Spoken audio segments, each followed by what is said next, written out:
we are again. Episode number 118 of the Cozy Corner of Cinema. This is being recorded on Monday, July 1st, 2024 at 6:19 p.m. Depending on whether you're counting July as the official halfway point of the year. Here we are. We're officially at the halfway point. I always stick closer to June, but I guess it's all subjective with how you look at it.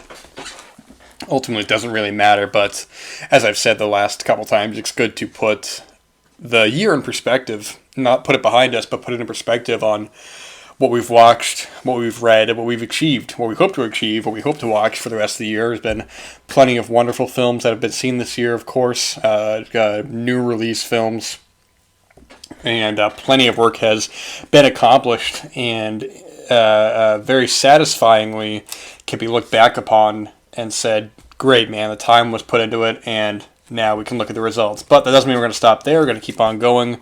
We're going to cut out all pointless socializations. We're going to be cutting out all that nonsense, hanging out for the sake of hanging out. If we're going to leave our houses, man, it's got to be some sort of contextual reason behind it. You know, if that's what you choose to do. Ultimately, if I'm leaving the house, man, there's got to be a damn good reason behind it, and not just to hang out, man, with just no one, man, just doing nothing. People are really going to try to drag you out to nonsense events and really going to try to bring you to X, Y, and Z when you want to do A, B, and C. You got to be really, really steadfast in this. This is one of the most challenging times of the year to really kind of be really honed in with your art, really honed in with your creative passions, working on your screenplays, on your films, on your whatever it is you're working on, your writings, on your paintings, on your whatever it is, man, whatever it is you're working on, you just have to be absolutely steadfast in what it is you want to achieve, man, and just not fall prey to what other people want you to do, because people have this crazy idea where if you tell them up front that you're not interested in this pointless kind of socialization, they almost get offended by it, as if they couldn't even fathom you not wanting to do nothing with your life. It's like we all have just one confirmed life, and we're living it right now. Whatever happens after this life, I couldn't tell you. I haven't experienced that yet. But here we are now, man. We've been graced every day with waking up and so many new achievements and challenges that are gonna come our way that we have to kind of just take on with a good attitude and with a consistent kind of workflow. And it's great. I want to read this great quote from this John Schlesinger book that I've been reading. I got to go back and find the actual page itself, because I wrote it down, but it really kind of was great to see. It was this paragraph here, which really kind of was just fantastic. I'm going to skip a little bit, but it says, even during the peak of his love affair with America, John preferred to stay at home in his house and let people come to him, rather than venture out himself into the crassness of Tinseltown. Quote, "I don't like the world of the movie colony," he said. Quote, "It makes me insecure, and I'm not asked anywhere because I don't return invitations. I don't want to be part of the whole gangbang of Hollywood. I'm very happy to go down to the studios and do my job, and then come back up here and be with my friends." And he's got it down, man. He definitely had that down. He knew what he wanted to do when he did that, man. And he wasn't just going to millie around unless there was some actual contextual reason behind it. You know, he didn't want to get caught up in the milieu of just nonsense, of just, hey, man, oh, how you doing? Oh, man, it's going to be good weather today. Oh, man, well, I wonder what, you know, I heard there's a sale going on some fruit, and it's all nonsense conversation. It doesn't add anything to your life, man. It's just, it goes nowhere. It's not fulfilling. It's like fast food, man. It's like, maybe it's fun in the moment, but ultimately, you know, it's not gonna benefit you in any which way. It's just ridiculous, man. It's absolute nonsense. But looking back on the year as well, it's funny. I was putting together recently. I was putting together some of my favorite films that have been released this year, and I was having some difficulties because for most of the year, I would say that 2024 has been fairly underwhelming in terms of really excellent kind of contemporary films. I say contemporary that have been released theatrically here. I was thinking back to many of the great films I had seen this year, including titles like Perfect Days and The Taste of Things and La Chimera, and that ended up all being technically 2023 films. So I was left with not many others. Of course, there are, and I also saw Monster by Hirokazu Kurita and Menu Plaisir, which were, of course, 2023 films. And it took a little while, but I was looking at it, I was like, man, I've not really watched many great films this year. I've seen many, many good ones, but a lot of not very good ones, and a lot of just average ones that you forget all about. And then, like clockwork, man, it was like one after the other after the other. I just saw some of the best films of this year, like so succinctly together, so close together. It almost gave me whiplash. It was like, man, I just saw another great film. Where were these in the beginning of the year, man? Because, the year overall, man, has just been like a lot of pretty good films, but not a lot of great films, man. I'm talking about truly great. I don't mean like good enough, I don't mean just. I mean like films that you really like actually kind of leave something with you, at least that are counting in 2024. Because like I said, Monster, Perfect Days, The Taste of Things, Totem, La Chimera. I mean, these are just excellent films. Shida. These are films for adults, man. These are films that I'm not into spectacle, man. I'm not really into any of that kind of stuff. Nothing wrong with that. It's what I'm saying before with fast food. I like spectacle films. I enjoy them, but they're ultimately not very. I don't find them very long lasting. I prefer. What the hell dropped over there, man? That was crazy as all hell. I think I need a little bit more substance in my films that leave a little bit more longevity than just mere spectacle. And it was like one after the other after the other. It was like just wonderful, wonderful films, and that'll lead me into my next point because. Just some of the films I had seen recently that were 2024 that I thought were all just, not just good, man, but I would say great. Ghostlight, The Bike Riders, Kinds of Kindness, Horizon Chapter 1. Like, all these films, I'm like, man, now I feel like I actually got something out of these films, man. I feel like my life has been enriched by seeing these films. And one of them that I saw as well, which was just such a wonderful film, but will lead into the first kind of topic that I want to bring up here, is a brand new animated film from Neon called Robot Dreams, directed by Pablo Berger, written by Pablo Berger and Sarah Varon. And it's a great film. It's an emotional film. It's a film that it leaves you not just with the surface level good feeling, but it leaves you very emotionally fulfilled, even if the film itself is not completely concerned with being a traditional ABC narrative. There's no dialogue in this film. You have two characters. They don't even have names. They're just dog and robot. And you got this dog who's living in this apartment in New York in the 1980s. He leads a very lonely life. He doesn't have a lover. He doesn't have any friends. He wants something more, and he sees this ad on the television, man, that says, you got a robot friend, you just assemble it yourself, and he's like, I'm on that, like white on rice. He gets that in the mail, and they start to have a wonderful friendship together. And that's the first act of the film, and I'm watching this film, and I'm going, where's this film going to go? And where it goes to, I'll let you kind of discover on your own. And it was just such a truly fulfilling film, and what I'm leading up to, besides just being a quality film from this year, is something that I've talked about before on the show. And before I talk about that, let me get some of this coffee right here. It's important to remember, not just in these hot days, but in every day, to keep yourself consistently hydrated with water, man. That is the top tier, number one beverage you want in your life. Beer's great, cola is great, tea is great, coffee is great, but water is where it is at. It triumphs above all else and is the priority. I can't tell you the amount of times I've recorded this show and I didn't have a cup of water with me, and I'm like, damn, man, why does my throat sound so dry? Why am I losing my train of thought? Oh, because I'm not hydrated. Of course, man. But it's, one thing I'm talking about with this film is something that I have talked about previously on the show, but I don't think fully delved into, and it's something that it can only be explained if you're in the moment, man. And I'm talking about when there's a moment in a film I don't mean just a great moment. I don't mean a fulfilling moment. I mean a moment that is so rare to come by, and it's only ever happened to me a couple of times in my entire existence, and especially when I've just gotten very seriously about taking in this kind of art. And it's a moment that's it's an overwhelming emotion where it's just something that happens kind of quickly, and it almost takes you off guard. But in that moment, sorry, it's in my throat. In that moment, you are so overwrought with emotion, you are so overtaken that it almost takes your breath away. And when I say overwrought with emotion, I don't mean like crying, which can be the case sometimes and all that. That's totally fine. But I'm talking about there's a moment where it almost takes your breath away, and you're so emotionally caught up in this moment that it hits you like a ton of bricks.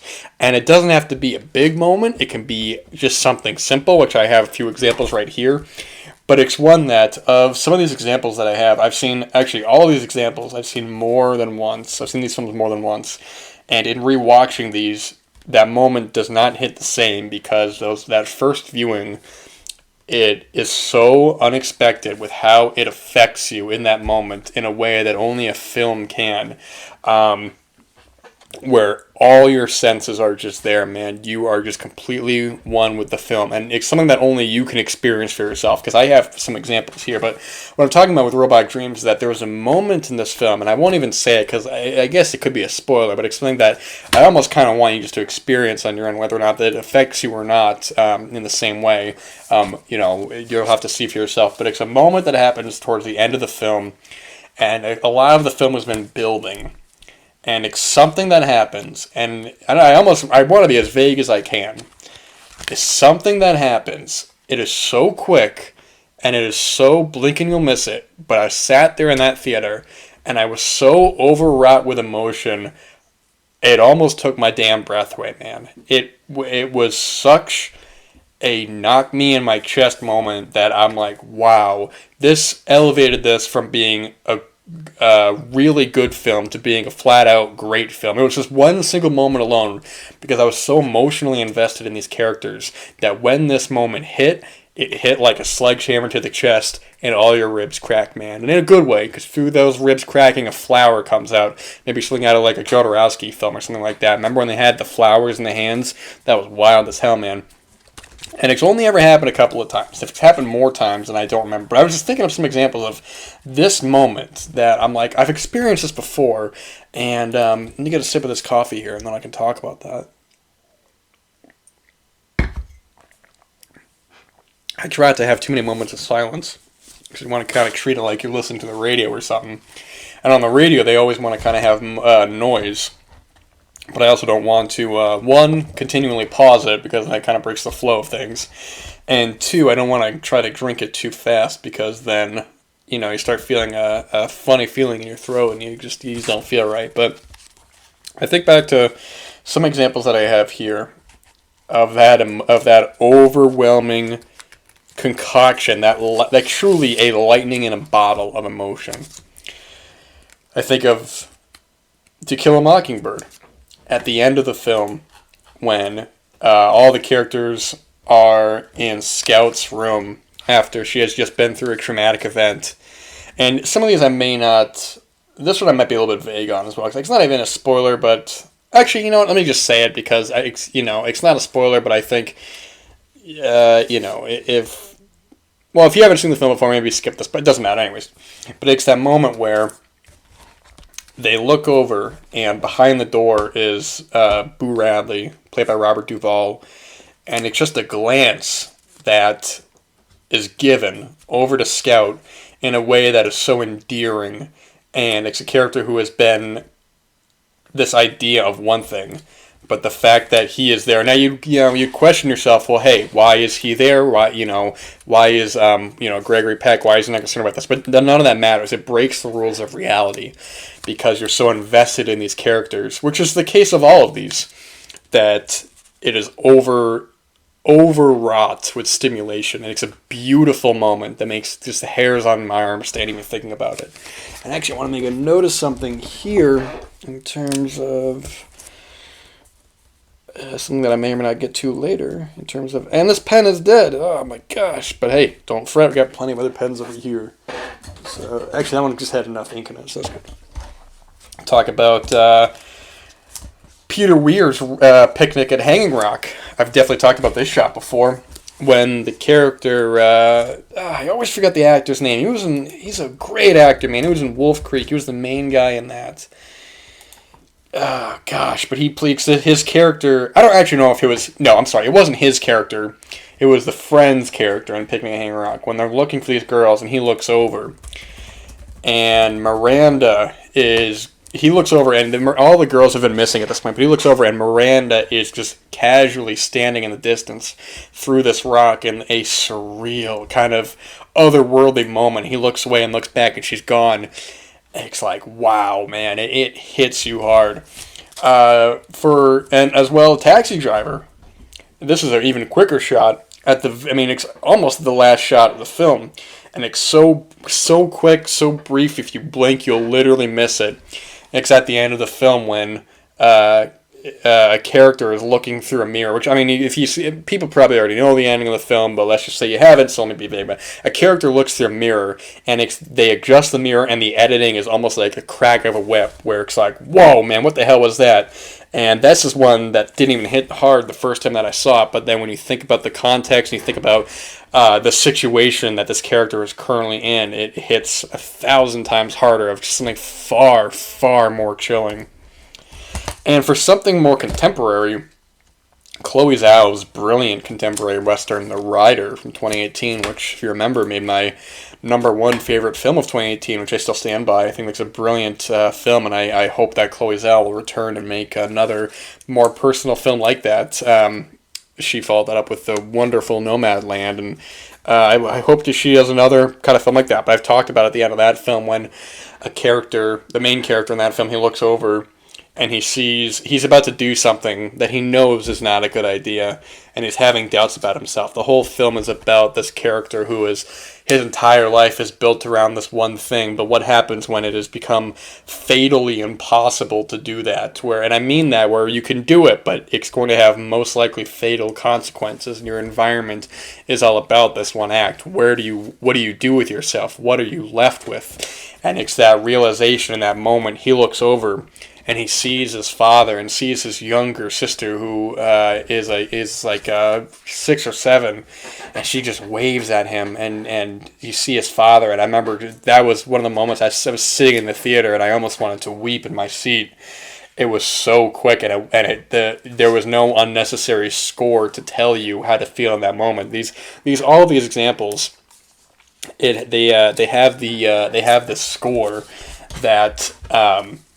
They don't tell you the emotion to feel. It's all about, and that's why these moments, you could watch these films and not get anything out of these moments, but it's all what it personally means to you in that moment. What your senses tell you. It almost overrides your mind, where when you listen to a song and you realize the hairs on your arm are standing, it's no longer you thinking, oh, I like this song a lot. It's you going, wow, what is going on here? I'm being emotionally wrought by this. And I remember, one of the first time I ever truly experienced that was, when I was a young kid, I was listening to, I forgot what Beatles song it was, but I remember listening to a Beatles song, and I was like, I didn't even know what was going on. I'm like, why are the hairs on my arm standing? And I just felt like I've never experienced anything like this before. I was very young, and of course many songs like that, we put our own experiences and our own kind of personal mementos into them. And same way with films, man. It just really, I can tell you about these moments, but we all have our own moments that it's like lightning in a bottle, where when you experience it and it sneaks up on you, it's one of the reasons that keeps us going with watching these films. And I've watched all of these films since, and these moments have all hit hard at that moment, but have not been the same as the first time that I watched it. So should I choose to rewatch Robot Dreams in the future, when that moment hits, and it may not hit the same way. It most likely will not hit the same way, but that's okay. But that's what pushes these films into something far, far more personal than just the shallow, it was great, it was good, it's not just that. So it's interesting talking about what I'm talking about with To Kill a Mockingbird, the idea of recontextualizing score from a film. A little while ago I was talking about with Vanilla Sky. There was that one great moment in the film at the end when they're playing this brilliant theme song, the brilliant theme music from To Kill a Mockingbird, and the way that in that film it is done over footage of Elmore Bernstein's wonderful music, but it's played over footage from Francois Truffaut's Jules and Jim, which is a great kind of setup, because in that film Tom Cruise's character is clearly a fan of that new wave of French cinema. He's got a giant poster of Jules and Jim, and of course of Breathless from Jean-Luc Godard. So it's great, and they don't even it's there, but you never have to say it. You just know he's a big fan of these films when they show footage from it and they're playing this music. It's great, and it's funny. I was thinking back to Koyaanisqatsi and that just unbelievable Philip Glass score, and it had me thinking. I was thinking back to a contemporary Hollywood film, contemporary so to speak, which was Zack Snyder's film Watchmen from 2009, based off the graphic novel. And that was a graphic novel. That was one of the first novels that I read that truly that I truly thought of literature, maybe not even just literature, art in a more mature way. Where I think I first read that when I was 12, because I had been aware of the film. And I was like, what is this? I want to read this book. This looks cool, man. Thinking it was going to be perhaps something maybe a bit more, I don't want to say necessarily shallow in a negative way, but shallow in a way where of surface level. Then I remember reading that and just getting so involved with the gray moralities of these characters of this world. But and the film itself I've not seen since 2009. I remember being very much into that film at the time, and I've not revisited it since, going on however many years now. Shoot, man, what is that, 14 years now? 14, 15, however much that is. But I remember there's that great segment in the film where they actually use Philip Glass's score. And what I'm talking about with To Kill a Mockingbird and Vanilla Sky is that and Jules and Jim, is that you're now recontextualizing this music, where that Philip Glass's score is so iconic for Koyaanisqatsi that I actually went and I rewatched. I went on YouTube and I rewatched that segment of the film, which is about 10 minutes. And I mean, it's almost like, I don't remember what I thought about the film. I remember liking it, but I would be interested to watch it with a new perspective, with so much time has passed. But that 10-minute segment is almost like it's like a brilliant short film in its own right. Maybe a bit too much narration. That does seem to be a bit like they have to feed it to an audience, but just the way that the score has been put over this new footage, it hits so well, and it's like, man, what can you do? It's like, this is how you take in this art. You remix it, and you use it for other things, and you use different, clips for different mediums. I was talking about that film, The Afterglow, which was all used of just purely different films to make a story. And it's just so wonderful to kind of take that in. It's just great, man. I'd recommend going on YouTube and just watching that 10 minutes of the film, because that in its own right, that's just a great short film of just this character and the evolution. Like I said, a bit too much narration, a bit too much of telling the audience of what that character is feeling, but I do chalk that bit up more to a studio executive going, well, the audience has to know what he's feeling in this moment, so he has to kind of spell it out or to say, I was scared, I was worried, I was, it's a bit on the nose. But let's talk about Bernardo Bertolucci. Let's talk about a brilliant filmmaker. Bernardo Bertolucci has made many, many terrific films. The Conformist, starring Jean-Louis Trintignant. I've always said that name incorrectly. The Dreamers, which is a more contemporary film. And it's funny because in conversation with him, I actually, like months and months ago, maybe even a year ago or so, I went to go watch Last Tango in Paris on Amazon. Famous film with Marlon Brando, Maria Schneider, 1972. One of the two films to put Marlon Brando back onto the map after a glut of box office failures, including one of the ugliest looking films I've ever seen, Reflections in the Golden Eye, with this perhaps the ugliest film I've ever seen in my life, almost shockingly ugly, with this awful yellow color tint that I truly cannot believe ever got passed. Actually, so much so that they actually had to re-release it with the proper color timing, much like the French Connection Blu-ray from 20th Century Fox, where the color timing was so poorly handled, they actually had to re-release the film. But I was watching that film for the first time, and there were no subtitles. And you go, okay, what's the problem with that? Well, when you watch sometimes with films, they will intentionally not subtitle characters speaking a foreign language, and you go, okay, well, there must be a reason for it. You're on the audience's perspective. Perhaps we don't need to know, or maybe we are intended to be on the outside, or maybe the actions don't need to explain us the subtitles. So you look at Steven Spielberg's remake of West Side Story, and much of that film is not subtitled, but you're able to get an idea of the emotions and the characters, and it works for that film, to that film's advantage. They let you know on what you need to know. And that's more of a general populist film, so they know enough to not leave the audience completely in the dark. But I was watching it, and I stood with for 10 minutes because these characters having entire conversations in French. And I was completely on the outside thinking there's no way this could not be subtitled. These are not simple, brief phrases. These are entire conversations. So I was like, this is unwatchable. This is truly unwatchable. And I went to go record it off TCM. And I started watching it last night, and lo and behold, it was completely subtitled. I don't know what was going on there. I remember I even turned on the subtitles to watch it on Amazon, and nothing. I think he might have even said speaking French, from what I can remember. I don't know if it's been fixed or what, but it was unwatchable in the state that it was in. So I watched it late at night after a long day, so I was not able to finish it. Actually, right after I record this, I'm going to go finish it, but I've been talking about, and, good Lord, I'm running out of time. Perhaps I talked about this earlier, but I'll talk briefly about Bernardo Bertolucci's brilliant film, The Last Emperor, except perhaps his biggest scaled film to date, 1987,